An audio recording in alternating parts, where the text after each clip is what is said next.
ये कानून कह रहा था, जो यूजीसी इन्होंने बनाया वो यही कह रहा था कि सवर्ण ही अपराधी होता है। इसका मतलब यही हो रहा था। तो इसका हम लोगों ने पुरजोर विरोध किया।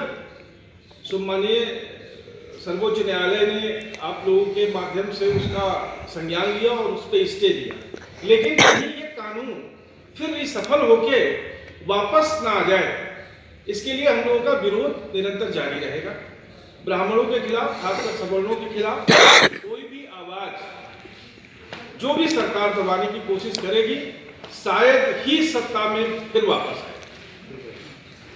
ये मेरा चैलेंज है, क्योंकि जो भी समाज को आईना दिखाने का काम युगों से कर रहा है, अगर उस समाज को गाली देने वाले लोग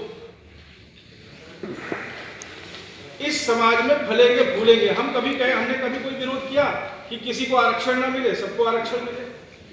हम तो पहले से ही सफल हैं। हम में ज्ञान है, हम में धर्म है, हम सनातनी हैं, हम सक्षम हैं।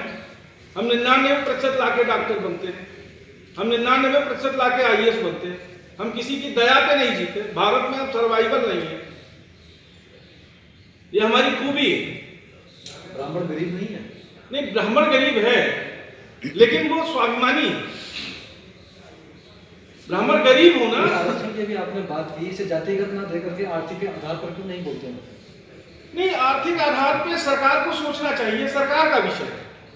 उस टॉपिक पे जाएंगे तो बहुत छेड़छाड़ होगा। आप जैसे संगठन जो इतने पुराने संगठन अगर आवाज उठाएंगे तभी तो संज्ञान नहीं, हम लोग मांग करते हैं कि ये आर्थिक आधार पे हुआ, और कई बार हम लोगों ने अपने टीवी चैनलों पे ये बातें बोली कि आर्थिक आधार पे होना चाहिए, लेकिन ये सरकार का संज्ञान हुआ।